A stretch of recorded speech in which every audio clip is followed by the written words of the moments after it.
An October morning in Detroit greeted the city with gray skies and a cold wind blowing in from Lake Erie. In the quiet neighborhood of West Village, where old Victorian houses stood alongside more modern buildings, the Thornton family was getting ready for another day. James Thornton stood in front of the mirror in his bedroom, adjusting his tie. At 55, he looked dignified and imposing, tall, with graying temples and piercing gray eyes. 20 years as a district judge had left their mark on his face. Stern lines around his mouth, a habit of squinting slightly, as if assessing the person he was talking to. His diplomas and photographs with local politicians hung on the wall, testifying to his respectability and influence. "James, breakfast is ready," his wife's voice came from the kitchen. Doris Thornton, a well-groomed woman of 52, always tried to keep the house in order. She worked as an administrator at a local dental clinic, but considered her main task to be creating comfort for her family. Their son Alex was already sitting at the kitchen table. He was a young man of 22, thin, with soft features and chestnut hair, which he had recently started wearing a little longer than usual. He worked at the Detroit Central Library in the archives department. James often told his friends that his son was still finding himself, but deep down he hoped that Alex would follow in his footsteps and go to law school. "Good morning, Dad," Alex said quietly, without looking up from his bowl of oatmeal. "Morning. How's work? I hope you haven't forgotten about our conversation about the future." James poured himself some coffee and took his usual place at the head of the table. "Everything's fine. Miss Henderson says I'm doing well with cataloging." Alex still avoided his father's direct gaze. Doris placed a plate of eggs and bacon in front of her husband.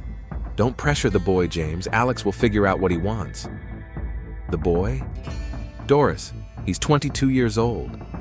At his age, I was already working as an assistant district attorney." James cut his eggs sharply. "And he's sitting among dusty books and doesn't know what he wants out of life." Alex pressed his lips together and got up from the table. "I have to get to work." "Alex, take your lunch!" Doris handed her son a bag of sandwiches. "Thanks, Mom." Alex kissed his mother on the cheek and headed for the door, trying not to meet his father's gaze. James watched his son leave with a dissatisfied look. "I don't understand what's been going on with him lately. He's become strange, withdrawn." "He's growing up, James. Just give him time," Doris replied gently, clearing the table. In downtown Detroit, in an old public library building, Alex descended into the basement archives. Here, among the boxes of documents and old books, he felt safe. His colleague, elderly Miss Henderson, was a kind woman who never asked unnecessary questions. "Good morning, dear. How are things at home?" she asked, sorting through documents. "Everything's fine, Miss Henderson." Alex put on white gloves and began carefully rearranging old photographs. The work required precision and patience, qualities he had in abundance. Around noon, Alex took a break and went outside. The October air was crisp, and he decided to walk to the nearest cafe. On the way, he checked the contents of his pocket several times. There was a small box of hormone pills that he had been secretly taking for 3 months. At Mary's Diner on Woodward Avenue, he ordered a coffee and sat in the far corner. Taking out his phone, he dialed a familiar number. "Dr. Weber? This is Alex Thornton. Can we meet today?" The voice on the other end of the line was calm and warm. "Of course, Alex. 5 o'clock as usual?" "Yes, thank you." Sarah Weber had been working as a psychologist at the Detroit Medical Center for 15 years. A 45-year-old woman, she specialized in working with people experiencing gender dysphoria.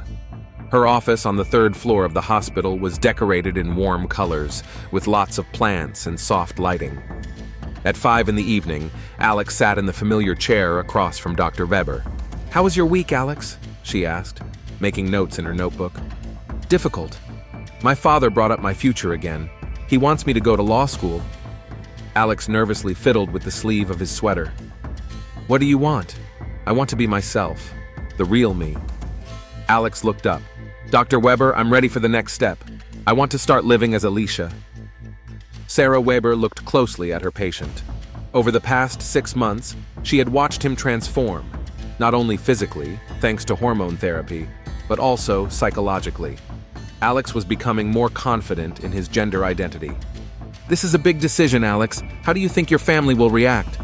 My mom, maybe she'll understand. But my dad... Alex shook his head.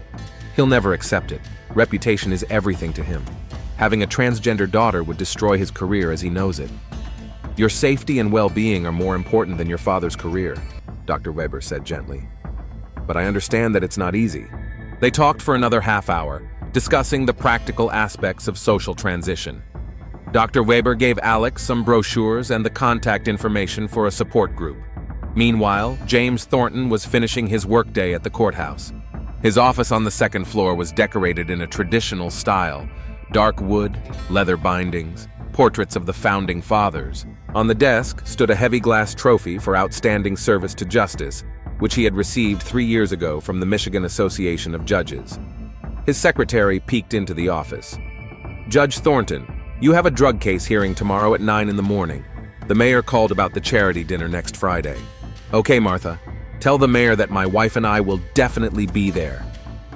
James gathered his documents into his briefcase. His reputation in the small community meant a great deal to him. He wasn't just a judge, he was a pillar of the local community, a man whose opinion was respected. That evening, the Thornton family gathered for dinner. Doris had prepared roast chicken with vegetables, her husband's favorite dish. Alex tried to act normal, but his mind was preoccupied with his conversation with Dr. Weber. By the way, Alex, the Johnson's son graduated from law school at the University of Michigan, James said, carving the chicken. He's a good boy, very determined. You should follow his example. Dad, I don't want to be a lawyer, Alex replied quietly. What do you want to be? A librarian for the rest of your life? James's voice was tinged with irritation. James, please, Doris interjected. What please? I want my son to achieve something in life, not vegetate in a library basement. Alex abruptly rose from the table. Excuse me, I have a headache. I'm going to my room. Left alone, the Thorntons sat in an awkward silence. Something's wrong with the boy, James finally said. He's changed in the last few months. He's become more, I don't know what to call it. Feminine, maybe. Doris frowned. What do you mean? Look at him. Long hair, soft movements, even his voice has changed, it's higher. And he's so withdrawn. He's just growing up, James. Not all boys have to be copies of their fathers. But James continued to ponder. As a man accustomed to analyzing facts and drawing conclusions, he couldn't help but notice the changes in his son's behavior. And those changes worried him. In his room, Alex lay on his bed, staring at the ceiling. On the bedside table were brochures from Dr. Weber. He imagined the day when he could live openly as Alicia, wear women's clothes, and not hide his true self. But at the same time, he was frightened by his father's reaction. Behind the wall, his parents continued to talk quietly. Alex heard snippets of phrases. Not normal. What people will think. Our family. He knew that confrontation was inevitable. Sooner or later, the truth would come out. The November rains turned the streets of Detroit into gray streams reflecting the gloomy sky. In the Thornton home, the atmosphere grew more tense with each passing day. James noticed more and more details in his son's behavior that alarmed him. On Wednesday morning, Alex didn't come down for breakfast. Doris went up to his room and found him in the bathroom, bent over the toilet. Alex, dear, what's wrong? She asked anxiously. I probably ate something bad. It's nothing, Mom. Alex was pale but tried to smile. In fact, these were the side effects of the hormone therapy that Dr. Weber had warned him about. Why don't you stay home? I'll call the doctor. No, I'm fine. I just felt a little nauseous. Alex splashed cold water on his face. In the mirror, he could see the changes. His skin was softer, his features less angular. Every day, he looked more like the person he felt he was. James, who had overheard the conversation, came upstairs. What's going on? Alex isn't feeling well, Doris explained. The judge looked closely at his son. Something about his appearance had changed over the past few months, but James couldn't quite put his finger on it. His skin had indeed become smoother, his figure less angular. Are you eating right? Maybe it's from not getting enough sleep. I've noticed you've been staying up late a lot. I'm fine, Dad, just a little upset stomach. That day, Alex worked more slowly than usual in the library. Miss Henderson suggested several times that he go home. but he refused. Work helped him take his mind off the inevitable conversation with his parents. Around 3 o'clock in the afternoon, he received a message from Dr. Weber. "Alex, how are you feeling?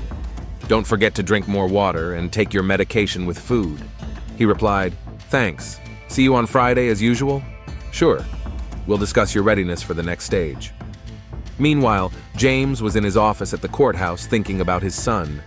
The morning's incident had made him think more seriously. As a father, and as a man accustomed to getting to the bottom of things, he couldn't ignore the accumulating oddities. That evening, after Alex had gone to take a shower, James decided to do something he had been putting off for a long time. He went up to his son's room. Alex's room was neat and quiet. Posters of books and movies hung on the walls, and volumes of classic literature stood on the shelves. James started with the desk, then opened the closet. His attention was drawn to a small box hidden behind a stack of sweaters. Inside, he found bottles of pills, estradiol, spironolactone. The names were unfamiliar to him, but the labels bore his son's name and the name of a medical center. Next to them were brochures about gender dysphoria and sheets with notes from appointments with Dr. S. Weber. James's hands trembled as he read the information on the medication packaging. Hormone replacement therapy, feminizing hormones. Each word hit him like a hammer on an anvil. In one of the brochures, he found a bookmark on the page, "Social Transition," how to tell your family about your gender identity. Alex had written notes in the margins. "Start with Mom? Explain about Alicia. Dr. Weber will help." Alicia. His son had chosen a girl's name for himself. James sank to the edge of the bed, holding in his hands the proof of what he didn't want to believe. For 22 years, he had raised his son, been proud of him, and made plans for his future. And now it turned out that all this time he hadn't known his own child. The sound of water in the shower stopped. James quickly put everything back in the box, but didn't have time to hide it before Alex entered the room in his bathrobe, his hair wet. They looked at each other in silence. Alex saw the box in his father's hands and realized that his secret had been revealed. "Dad," he began. "What's that?" James's voice was quiet, but there was barely contained rage in it. He picked up the bottle of hormones. "What are these drugs?" Alex closed the door. "It's treatment." "Treatment for what? For being my son?" James stood up, towering over Alex. "Explain to me right now what's going on here." "Dad, please calm down. I can explain everything." "Explain! Explain to me why my son is taking female hormones? Explain what that name means, Alicia?" Alex sat down on a chair at the desk, gathering his courage. The moment he had been dreading had arrived. "I'm transgender, Dad. I've always felt like a girl, but I was born in a boy's body. These drugs are helping me become who I really am." James froze. "What did you say?" "I didn't choose this, Dad. I tried to be the son you wanted, but I can't live a lie anymore. I'm a woman. My name is Alicia." "No!" James's scream was so loud that Doris heard him downstairs. "You're my son! You're not a woman! This is a sick perversion! Dad, please! Who put this garbage in your head? That doctor of yours?" James waved the brochure. "Sarah Weber? Did she brainwash you?" "Dr. Weber is helping me understand myself. She's a qualified professional." "A child molester!" James threw the bottles on the floor. Several pills scattered across the carpet. "I raised you for 22 years, put my heart and soul into you, and you decide you're a woman?" Doris came up the stairs when she heard the shouting. "What's going on here? Ask your son! He's decided he's a girl!" James turned to his wife. "He's taking hormones to become a woman! Can you believe it?" Doris looked at the scattered pills, at Alex's tear-stained face, at her husband's red face. "Alex, is this true?" "Mom, I wanted to tell you. I just didn't know how." Doris slowly approached her son and sat down next to him. "How long have you felt this way?" "Always, Mom. Since I was a child. Remember when I asked to wear your shoes? When I played with dolls when no one was looking? I thought it would go away, but it only got worse. Enough of this nonsense." James paced the room like a caged tiger. "This isn't a disease, it's a choice, a wrong, sick choice. It's not a choice, Dad. I would choose to be a normal son if I could. Do you think it's easy for me to live with this? What will people say? What will my colleagues say? The neighbors? I'm a judge. I have a reputation. And my son has decided to become a daughter. James, be quiet, Doris said softly. Let me talk to the child. The child? He's a grown man who's decided to play with dolls. James pointed at Alex. Stop taking that crap immediately. Tomorrow you're going to see a real doctor. I won't stop, Dad. For the first time in my life, I feel like myself. Then get out of my house. There was a dead silence. Doris gasped. Alex turned even paler. James, you can't, Doris began. I can. This is my house and I won't let this pervert live here. Alex stood up and wiped his tears. Fine, I'll leave. But know this, Dad. I'm still going to be Alicia. With or without you. We'll see about that. James grabbed the bottles from the floor. And I'm throwing this crap away. I'll find your Dr. Weber. I'll find out what kind of charlatan is corrupting children. She's not a quack. She helped me understand who I am. She destroyed my family. James took a step toward his son, who instinctively recoiled. And she'll pay for that. Doris stepped between her husband and son. James, stop! You're scaring the child! I'm not a child, Mom, Alex said quietly. And I don't want to live in fear anymore. He looked at his father. I love you, Dad, but I can't be who I'm not. James stood there, breathing heavily, clutching the hormone vials in his hands. His eyes were filled with a mixture of rage, pain, and incomprehension. You have 1 week, he finally said. 1 week to think about it. Either you stop this nonsense and become normal, or you leave my house forever. With that, he left the room, leaving his wife and son alone. Doris hugged Alex, who was crying quietly.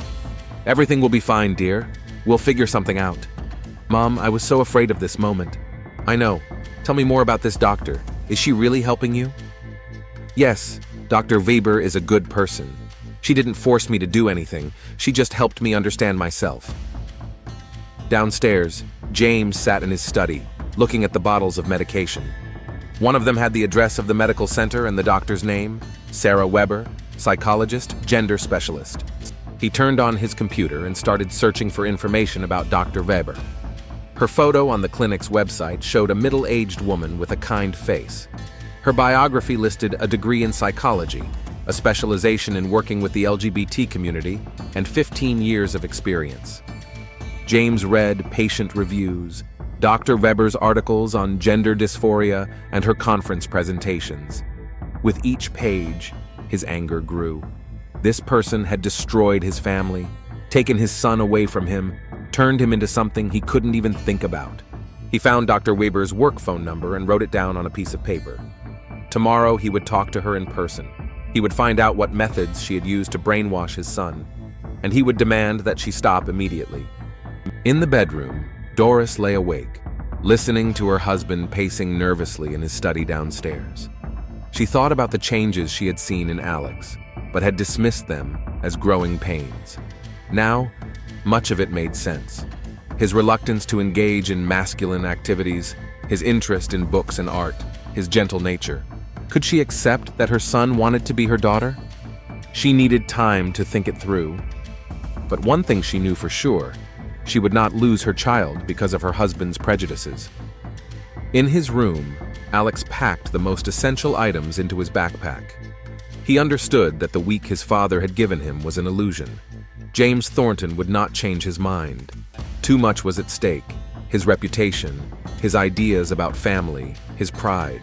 Alex took out his phone and wrote a message to Dr. Weber. My father found out about everything. Can you help me find temporary accommodation? I think I'll have to leave home. The reply came a few minutes later. Of course, Alex. I have contacts at organizations that help young people in situations like this. See you tomorrow and we'll discuss everything. Reading the message, Alex felt both relief and fear. Tomorrow his life would change dramatically, but for the first time in a long time, he would live honestly, without pretense. Downstairs, James was still pacing around the office, clutching Dr. Weber's phone number in his hand. His world was falling apart, and someone had to pay for it. Thursday morning greeted Detroit with cold November rain. James Thornton had not slept all night, sitting in his office and thinking about what had happened. In front of him lay a note with Dr. Sarah Weber's phone number, which he had copied and reread countless times. At 6:30 in the morning, he dialed the number for the medical center. "Detroit Medical Center, good morning," answered the administrator on duty. "I need to speak with Dr. Sarah Weber. It's urgent." "Dr. Weber's office is open at 9. Would you like to make an appointment?" "No, I need to talk to her today. It's about my son. I'm Judge James Thornton." The administrator's voice took on a note of respect. "One moment, Judge Thornton. I'll get Dr. Weber." A few minutes later, a familiar female voice answered the phone. "Dr. Weber speaking." "Doctor, this is Judge Thornton, Alex's father. I need to see you urgently." Sarah Weber was silent. She had received a message from Alex yesterday saying that his father had found out about the therapy. "Of course, Judge Thornton. I understand that this must be difficult for the family. When would be a good time?" "Today, as soon as possible. I have a window during my lunch break at 1 p.m. Is that okay? I'll be there." Hanging up the phone, James felt a familiar feeling welling up inside him, the determination that had helped him in difficult court cases. He knew how to talk to people, how to get to the truth, how to persuade. Today, he would persuade this woman to stop treating his son. At the same time, Alex, who hadn't slept all night, was getting ready for work.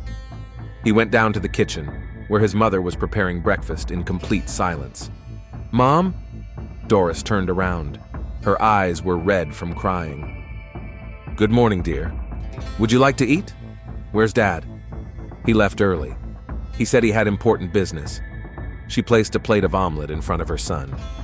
"Alex, Alicia, what should I call you?" "Just Alex for now, Mom. I'm not ready to make the full transition yet." Doris sat down next to him. "Tell me more about it. I want to understand." For the next half hour, Alex told his mother about his feelings, about the years of inner struggle, about how he found Dr. Weber and started therapy. Doris listened intently, asking questions from time to time. "Are you happy?" she finally asked. "For the first time in my life, I feel like I'm going in the right direction, Mom." "Then I'll try to understand. But your father needs time. He took it very hard." "I know, but I can't pretend anymore."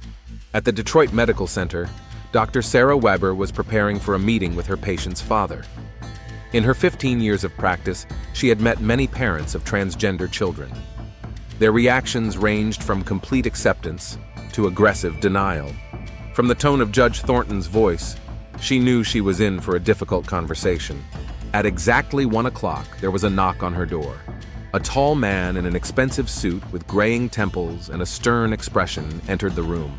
"Judge Thornton, please come in." Sarah pointed to the chair across from her desk. James did not sit down. He stood in the middle of the office, looking around at the soft chairs, plants, and posters with information about mental health. Dr. Weber's diploma and certificates of completion of courses on working with LGBT patients hung on the wall. "So you're the doctor who convinced my son he's a woman. Judge Thornton, please sit down. Let's talk calmly." Sarah maintained a professional tone. "I understand that this is a shock to you." "Shock?" James finally sat down, but on the edge of the chair, ready to pounce. "I raised my son for 22 years, and in a few months you convinced him that he doesn't know who he is. I didn't convince anyone of anything. Your son came to me with a problem that had been tormenting him for years. My job is to help people understand themselves and find a path to psychological well-being." "Psychological well-being?" James stood up abruptly and began pacing the office. "You call a man's desire to be a woman's psychological well-being? Gender dysphoria is a recognized medical condition. Modern medicine and psychology have effective methods of helping such patients." "Nonsense. It's a fad disease that you psychologists made up yourselves." James stopped in front of the doctor's desk. "My son has always been a normal boy. Judge Thornton, I've been working with Alex for 6 months. He's told me about his feelings, which began in early childhood. This isn't a sudden decision." "Childish fantasies. What boy hasn't played with dolls or tried on his mother's shoes? But normal parents explain to their children that this is wrong." Sarah sighed. "I understand that this is difficult to accept. Many parents go through similar feelings, but denial won't help your child. My child is sick, and you're treating him wrong." James slammed his fist on the table. "Instead of bringing him back to a normal life, you're indulging his delusions." "Your Honor, I ask you to calm down." Sarah stood up from the table. Yelling won't solve the problem. What will? Your hormones? Your therapy sessions? James grabbed a photo from the doctor's desk, a picture of a group of young people at an LGBT rights conference. You're turning normal children into perverts. I help people be themselves. Alex didn't choose to be transgender. It's not a disease that can be cured. Of course it can. There are specialists who can bring people like that back to normal life. Are you talking about conversion therapy? Not only is it ineffective, it's extremely harmful. It can lead to depression and suicidal thoughts. Suicidal thoughts? James turned to the doctor. Didn't you think I might kill myself when I found out my son wanted to be a woman? Didn't you think about how this would destroy my family? I'm thinking about my patient's well-being. Alex has a right to happiness and self-determination.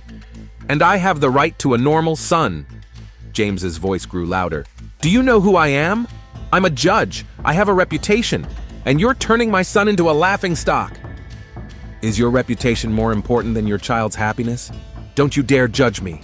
I've served law and justice for 20 years, and you're a charlatan who makes money off other people's misfortunes. Sarah felt the situation spiraling out of control. Judge Thornton, I must ask you to leave my office. If you wish to continue this conversation, please come back when you've calmed down. I'm not going anywhere! James blocked the door with his body. You ruined my son's life, and now you're going to pay. What do you mean? I'll have your license revoked. I'll find a way to prove you're overstepping your authority. I have connections. I have influence. I am acting within ethical standards and medical protocols. Any review will confirm that. We'll see about that. James moved closer to the doctor. Stop treating my son now. I can't do that. Alex is an adult patient. He makes his own decisions. Then convince him. Tell him you made a mistake, that he's not transgender. I will not lie to a patient. So you'd rather destroy families? I'd rather help people live honestly. James stood 2 steps away from Dr. Weber. His face was red with rage, his hands clenched into fists. You've ruined my life. Your son has always been transgender. I just helped him realize it. No! James's scream was so loud that it could be heard in the neighboring offices. My son was normal until he met you. He turned around and saw a heavy glass trophy on the table, an award Dr. Weber had received for her outstanding contribution to psychology. The crystal pyramid weighed about 1 kilogram and was engraved with the words, "For humanism and professionalism." Your Honor, please calm down, Sarah began, but she didn't have time to finish. James grabbed the award and swung it at her. This is all your fault. Sarah tried to step back, but it was too late. The heavy crystal struck her temple with such force that she fell, hitting her head on the edge of the table. Silence. James stood with the blood-stained prize in his hands, staring at Dr. Weber's motionless body. Blood slowly spread across the light-colored carpet. God, he whispered. What have I done? He knelt down next to the body. Sarah Weber wasn't breathing. Her brown eyes stared at the ceiling with a blank look. James felt panic wash over him. 20 years of practicing law had taught him to think logically even in critical situations. He stood up, wiped the blood from his nose with his handkerchief and put it back on the desk. He had to think. What was he doing here? Officially, nothing. The meeting wasn't listed in the appointment book. He had made it by phone directly with the doctor. James checked his hands and clothes. There was no blood on him except for the handkerchief he had stuffed into his pocket. He looked around the office. It looked as if there had been a struggle, maybe a robbery, an attack by a patient. But the main thing was to remove any traces of his presence. He carefully wiped down the door handles, the back of the chair where he had been sitting, and every surface he could touch. It was risky to leave through the main entrance. James remembered seeing a service exit at the end of the corridor. He peeked out of the office. The corridor was empty. Most of the doctors were on their lunch break. 5 minutes later, he was sitting in his car in a parking lot 2 blocks from the hospital. His hands were shaking as he started the engine. What had he done? He had killed a person. He had killed a woman who was just doing her job. Yes, he thought what she had done was wrong, but she didn't deserve to die. James drove to the courthouse and went up to his office. His secretary, Martha, greeted him with the usual work questions, but he could barely hear her. Judge, are you all right? You look very pale. Yes, just tired. Cancel all my appointments for today. Tell them I have a migraine. Once alone, James locked himself in his office and tried to collect his thoughts. Dr. Weber was dead. They would find her soon. An investigation would begin. What if suspicion fell on Alex? The boy was her patient. They had a close relationship. There had been a fight at home yesterday. Alex was upset. James felt a pang of guilt, but quickly suppressed it. Alex was an adult. If he had chosen this path, he had to take responsibility for the consequences. Maybe prison would knock some sense into him and make him forget about this nonsense with changing his gender. At 6 in the evening, Alex came home from work and didn't find his father.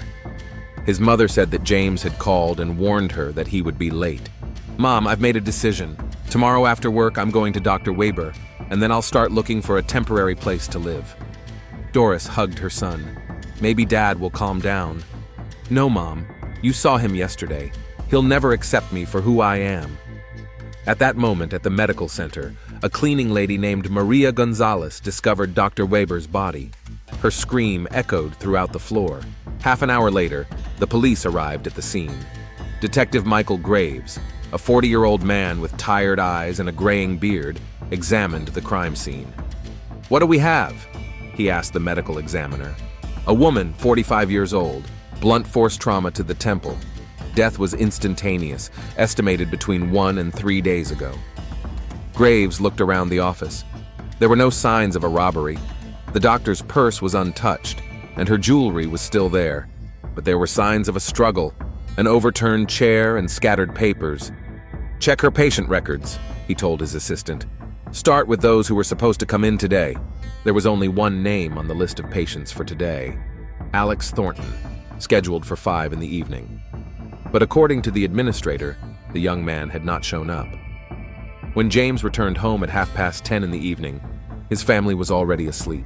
He went into his study and poured himself a whiskey. His hands were still shaking. There were 3 missed calls from an unknown number on his phone. When he called back, an official voice answered, "Detroit Police, Detective Graves." "This is Judge Thornton. Did you call me?" "Yes, Judge. I'm sorry to bother you so late. There's been a murder, and we need to talk to your son, Alex." James felt his heart skip a beat. "Murder? What happened?" "Dr. Sarah Weber has been killed. Your son had an appointment with her. Can we talk to him?" "Of course, Detective. But he's at home, asleep? Maybe tomorrow morning?" "All right. Bring him to the station at 9 in the morning. We need to find out why he didn't show up for his appointment." Hanging up the phone, James finished his whiskey and went up to the bedroom. Doris was asleep, snoring softly. He lay down next to her, but sleep wouldn't come. Dr. Sarah Weber was dead. His son was the prime suspect. Friday morning began with a nightmare. James woke up at 5 in the morning screaming. He had dreamed that he was repeatedly hitting Dr. Weber with a glass trophy. Doris woke up and looked at her husband with concern. "James, what's wrong? Did you have a bad dream?" "Just a nightmare." He wiped the sweat from his forehead. "Doris, we need to talk to Alex. The police want to see him." "The police? Why?" James sat down on the edge of the bed. Dr. Weber, the psychologist, was murdered yesterday. Alex had an appointment with her. Doris gasped. "My God, murdered? But why do they want to talk to Alex?" "Standard procedure. They need to find out why he didn't show up for his appointment." James tried to sound calm, but inside he was burning with shame and fear. When they woke Alex at 6:30, he didn't immediately understand what was happening. "Dr. Weber is dead?" He turned pale and sat up in bed. "How did this happen?" "She was killed yesterday afternoon in her office," James said, watching his son's reaction. Alex covered his face with his hands. "That's impossible. She was such a kind woman. Who could have done this?" "The police are investigating. You need to go to the station and explain why you didn't come to your appointment." "I didn't come because I decided to find a place to live first and then meet with Dr. Weber." Alex looked at his father. "Dad, you don't think I could have—" "Of course not," James replied quickly, but deep down he felt a pang of guilt. Just answer the questions honestly. At 8:30, the family arrived at the police station. Detective Michael Graves met them in the hallway, a middle-aged man with tired but attentive eyes. "Judge Thornton, thank you for coming. Alex, I presume." He shook the young man's hand. "I need to ask you a few questions about Dr. Weber." They went into the interrogation room, a small room with bare walls, a table, and a few chairs. James and Doris waited in the hallway. "Alex, how long have you known Dr. Weber?" the detective began. "About 6 months. I was in therapy with her." "What kind of therapy?" Alex hesitated, then glanced toward the door where his parents were waiting. "I'm transgender. Dr. Weber was helping me with my transition." Detective Graves wrote this down in his notebook. "How often did you meet?" "Once a week, on Fridays at 5 in the afternoon." "You had an appointment yesterday, but you didn't show up. Why?" "My father found out about the therapy. There was a serious conflict at home. I decided to sort out my living situation first and then meet with the doctor." "Tell me more about this conflict."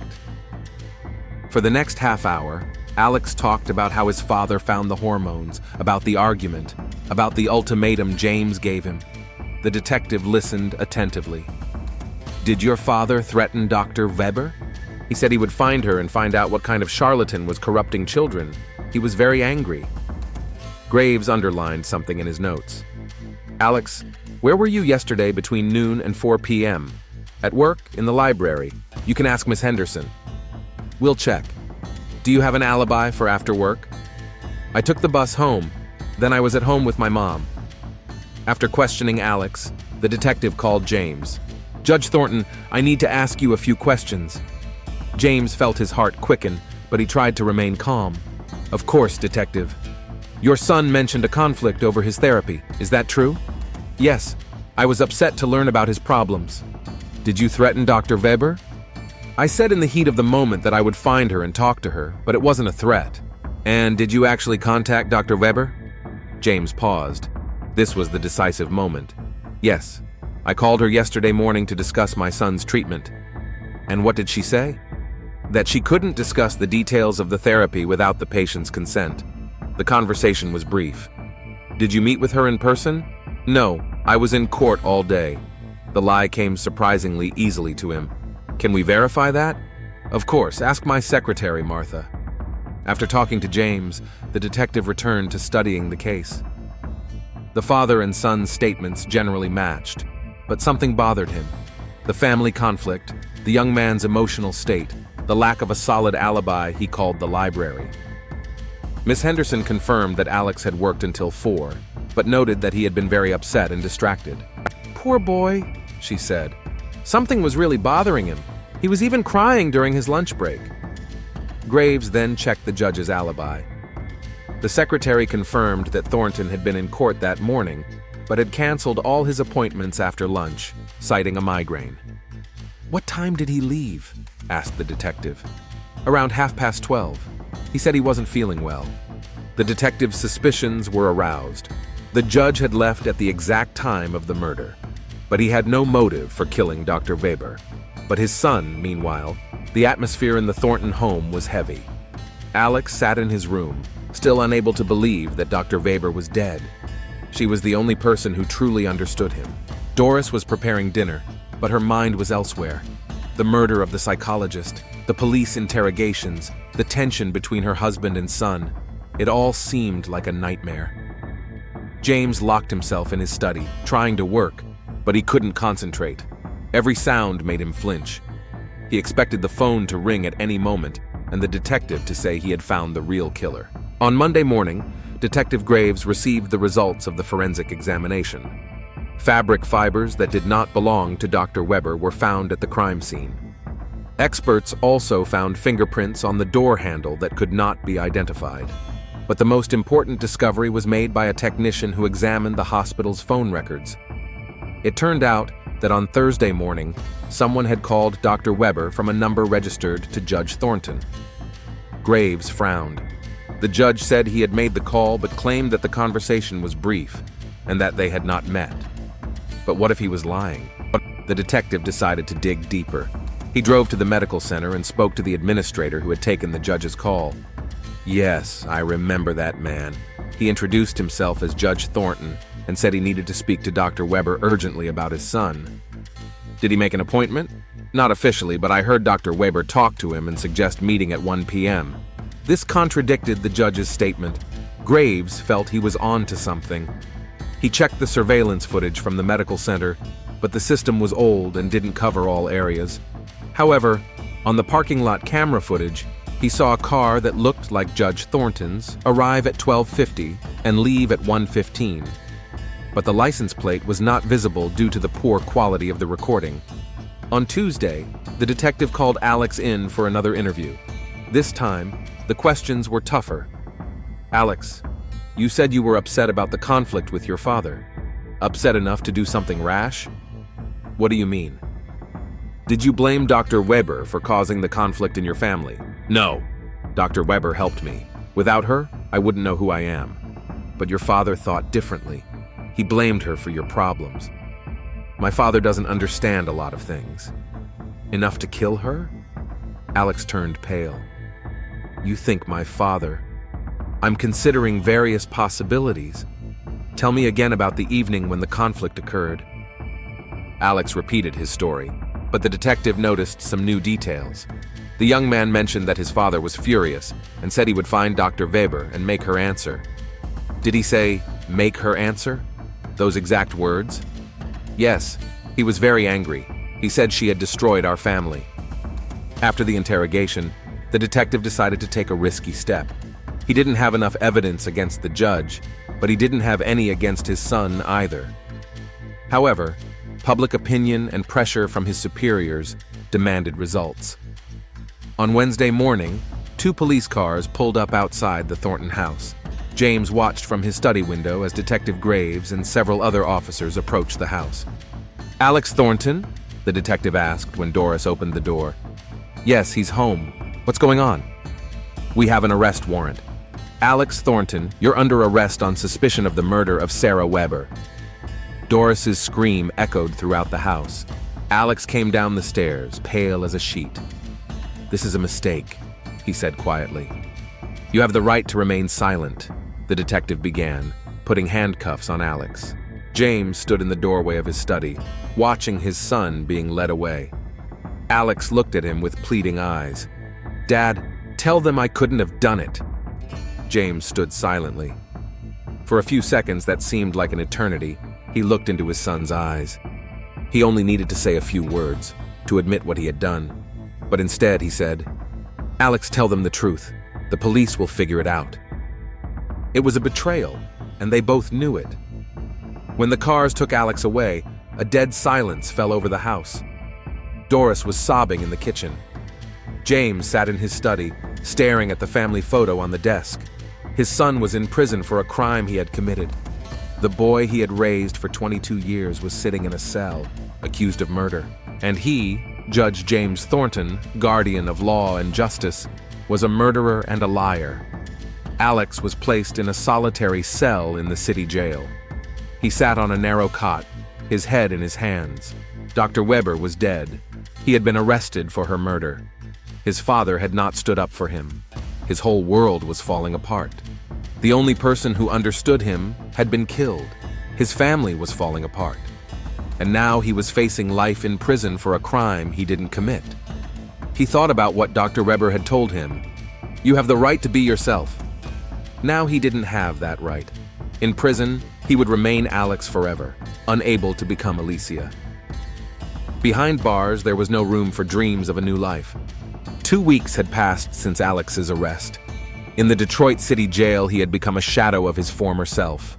Naturally thin, he lost even more weight by refusing to eat. His eyes were dull, and his face was frozen in an expression of hopelessness. He spent his days in his cell, remembering Dr. Weber's last words. You have the right to be happy, Alex. Don't let anyone take that right away from you. Now those words sounded like bitter irony. Detective Michael Graves couldn't shake the feeling that something was wrong with this case. Alex Thornton didn't look like a murderer. The young man was frail, introverted, and showed no signs of aggression. And the motive seemed too far-fetched. On Wednesday morning, Graves decided to talk to the prisoner again. Alex, how are you feeling? The detective asked. sitting down opposite the young man in the visiting room. "How can an innocent man feel in prison?" Alex replied quietly. "Tell me again about your relationship with Dr. Weber." "She was the only person who understood me. She helped me accept myself." Alex's voice trembled. "I would never have hurt her." "And your father? How did he feel about Dr. Weber?" Alex looked up. "He hated her. He thought she destroyed our family. Enough to kill her? I don't know."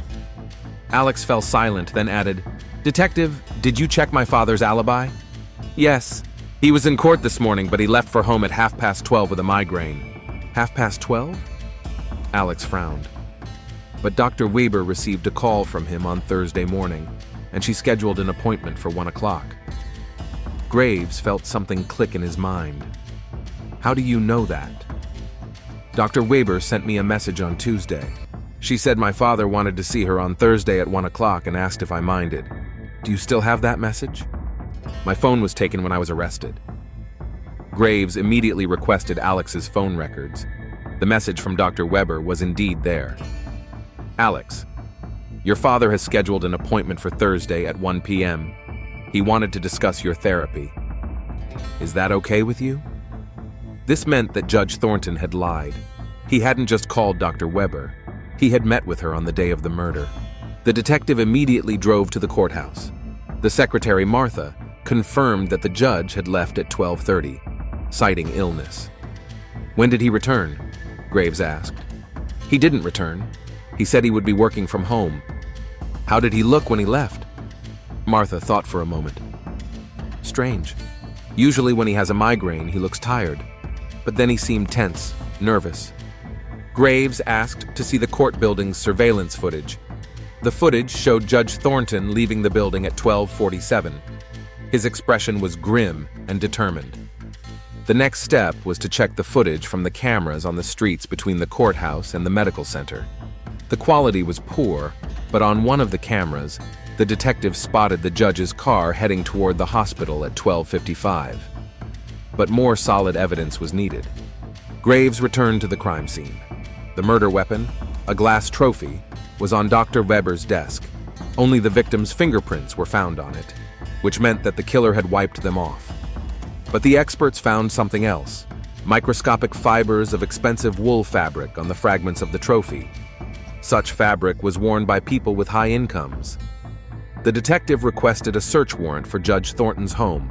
On Thursday morning, police cars pulled up to the house in West Village. James met them at the door, trying to look calm. "Detective Graves, what brings you to my house?" "We have a search warrant, Judge Thornton." Graves handed him the document. "We need to examine your clothes and personal belongings." "On what grounds? The killer has already been arrested." "We're checking all leads." Doris stood on the stairs, pale and frightened. She had aged several years in 2 weeks. The search lasted 3 hours. The police searched the judge's wardrobe, his car, and his work papers. In one of the suits, the one James had worn on the day of the murder, the experts found microscopic bloodstains on the cuff. "Judge Thornton, explain the origin of these stains." James turned pale. "I cut myself while shaving a few days ago. We'll check the DNA." But the most important find awaited the detective in the judge's office.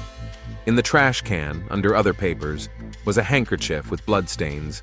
James had forgotten to throw it away. "Is this your handkerchief?" "Yes, but you're under arrest, Judge Thornton." As James was being handcuffed, he looked at his wife.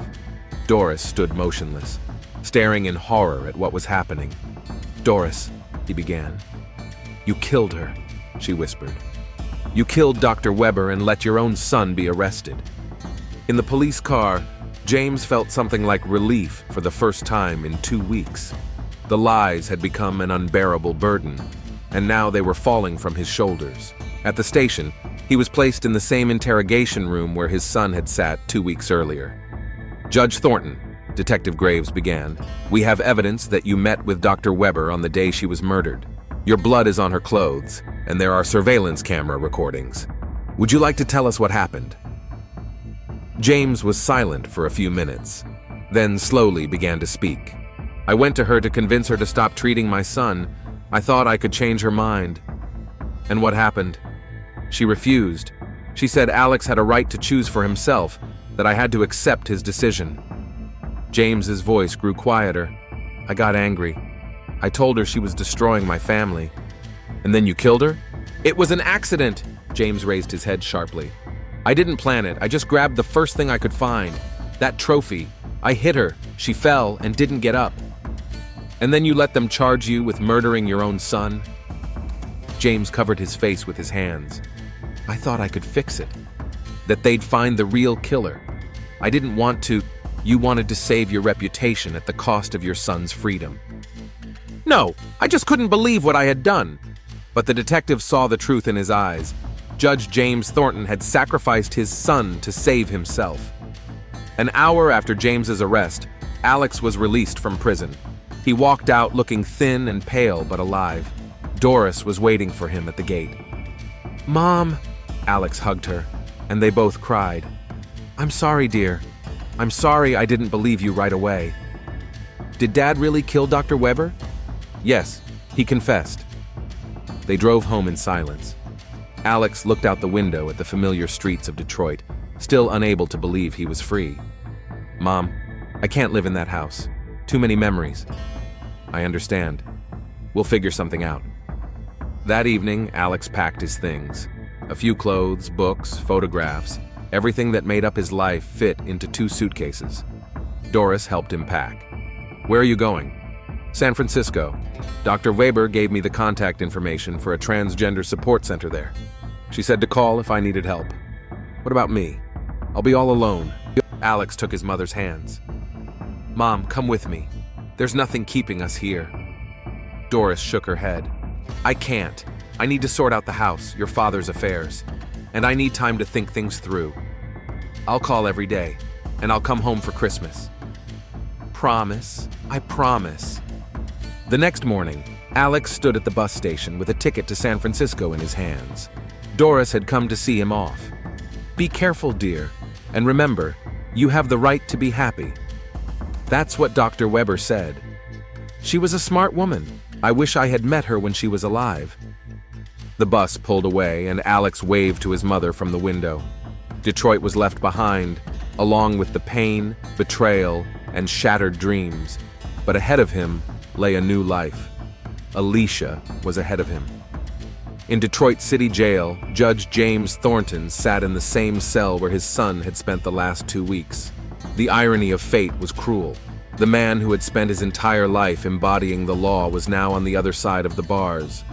He thought about everything he had lost, his career, his family, his respect, but most importantly, he had lost his son.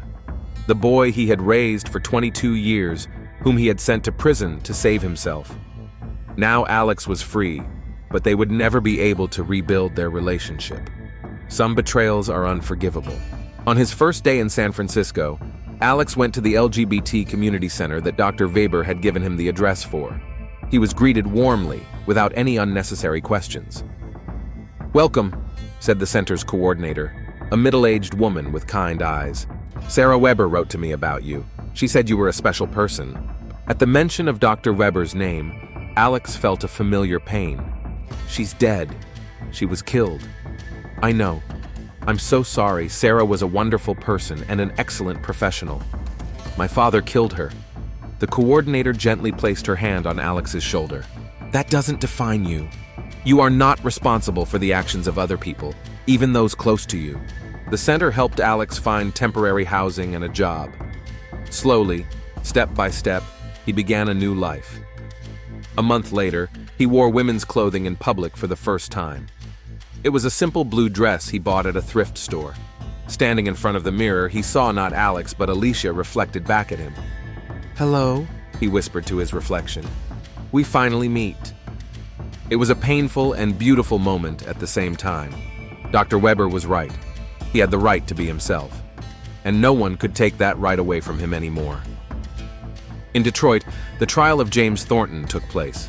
The former judge was sentenced to 25 years in prison for second-degree murder. At the trial, he apologized to Dr. Weber's family, his wife, and his colleagues. But Alex did not attend the trial. Some wounds are too deep to be healed by apologies. Doris sold the house and moved to another state to live with her sister. She talked to Alex regularly on the phone and kept track of his new life. Gradually, she got used to calling him Alicia. A year passed. In San Francisco, Alicia worked at a local library, continued hormone therapy under the supervision of a new doctor, and found friends in the LGBT community. Life was getting better, but the scars remained. Every Thursday at 1 o'clock, she remembered Dr. Sarah Weber, the woman who helped her find herself and paid for it with her life. In prison, James Thornton aged 10 years in 1 year. Gray hair, deep wrinkles, a dull gaze. He received letters from his wife, but his son did not write, and James understood why.